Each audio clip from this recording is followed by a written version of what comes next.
గారు. సో, అదేవిధంగా మరొక రాశి గురించి తెలుసుకునే ప్రయత్నం చేద్దాం. మకర రాశి వారికి ఈ వారం ఎలా ఉండబోతుందో అడిగి తెలుసుకుందాం. గురువుగారు మకర రాశి గురించి ఏం చెప్తారు?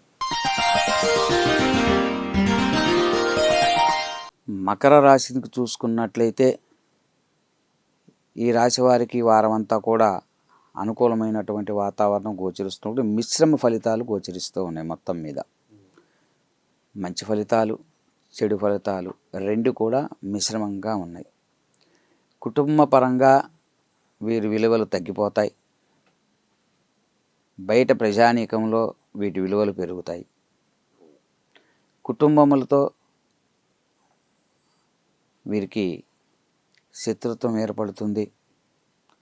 అసహనము, చీకు, చిరాకు, కోపము ఇవన్నీ ఏర్పడటం వల్ల కుటుంబ సభ్యులతో ప్రేమగా ఉండలేకపోవటం, తదనుగుణంగా మానసిక ఇబ్బందులు, ఒత్తిడులకి కొంత లోనయ్యే అవకాశం సూచిస్తూ ఉన్నది. ఇవి తాత్కాలికంగా ఉంటాయి మాత్రమే.